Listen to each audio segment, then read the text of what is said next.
김건희 여사 특검법과 대장동 50억 클럽 특검법, 이른바 쌍특검에 대해 이관섭 대통령실 정책실장이 입장을 밝혔습니다. 저희들 입장은 총선을 겨냥해서 어떤 흠집 내기를 위한 그런 의도로 만든 법안이 아닌가 그런 생각을 확고하게 가지고 있습니다만, 국회에서 통과되지 않아 성급하다고 전제하면서도 법안이 정부로 넘어오면 입장을 정해서 어떤 대응을 할지 고민하겠다고 설명했습니다. 대통령실이 김건희 여사 특검법에 입장을 밝힌 건 처음으로 부정적 입장을 확실히 해 사실상 거부권 행사를 시사한 것으로 보입니다.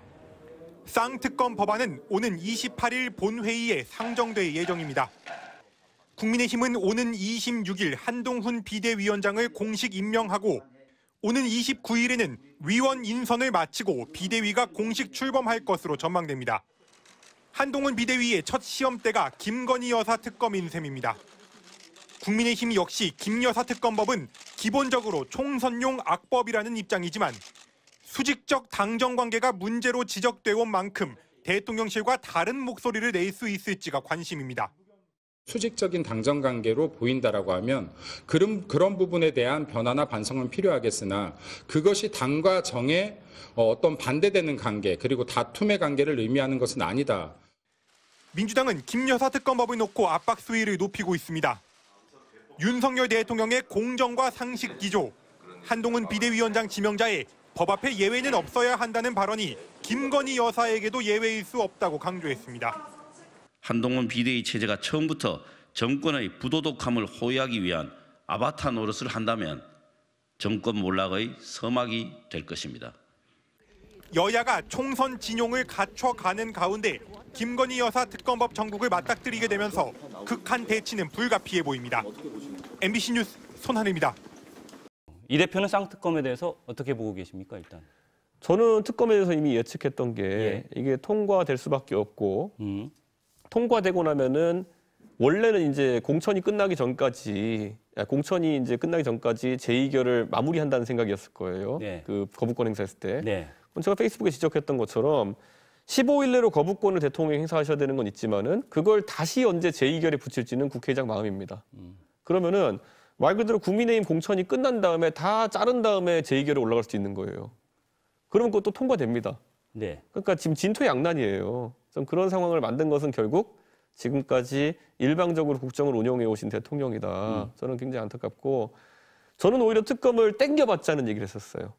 무슨 말이냐면 지금 12월 28일까지 끝까지 이렇게 목에 차가지고 받는 게 아니라 지금 그래서 하는 모든 말은 봐줘거든요. 국민의힘이 지금 하는 모든 말은. 지금 통과시키되 수사 개시 시점은 뭐 그렇죠. 미루자 이런 말 다 봐줘예요.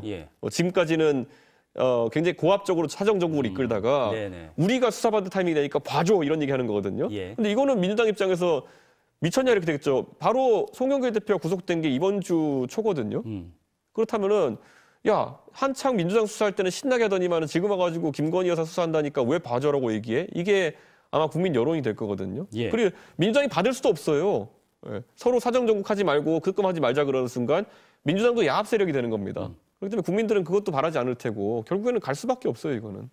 그렇다면은 한동훈 전 장관은 뭐 장관 시절이긴 했습니다만은 김건희 여사 특검법을 악법으로 규정하면서 명품 수수 의혹 같은 경우에는 또 몰카 공작이라고 규정을 했고요. 어떻게 대응할 걸로 보세요? 저는 대응 방법이 제가 생각했을 때는 그냥 특검을 받아들이는 수밖에 없다라고 생각하는데요. 그걸 안 하는 순간 이제 뭐 그렇죠. 맞을 매는 맞고 가는 거죠. 비대위원장 취임하고 첫 매를 맞고 시작하는 거겠죠. 근데 이게 이어질 거고요. 제가 아까 이게 자꾸 누가 이제 대통령과 한동훈 장관의 관계를 6.29와 그리고 전두환 노태우 관계로 묘사해가지고 이게 고착화되면 큰일 나는 게 아까 제가 말씀드렸죠. 한동훈 장관은 오히려 그 비록 이제 이 세력에 속해 있다고 돼 있지만은 문민정부의 새로운 시대를 연다는 느낌으로 가야 되는 것이지 6.29로 뭔가 약간의 그 약속 대련을 통해 가지고 권력을 이양받겠다는 생각으로 가면 큰일 납니다. 뭐 여론에서는 오히려 장세동이다 이런 표현들도 나오더라고요. 그럴 수도 있겠지만 제가 이렇게 할게요. 6.29를 해가지고 결국에는 그 순탄한 권력 이양을 꿈꿨던 사람들은 나중에 노태우 대통령이 결국 아까 50 청산한다면서 했던 지점의 그 최대치가 뭡니까? 백담사 보내는 거잖아요. 그럼 저는 여기서 또 한 가지 약간 그냥 추론해 보자면요. 지금 특검에 대한 여론이 비등하고 김건희 여사의 여러 가지 뭐 명품백이나 이런 것 때문에 비판율이 높으면요.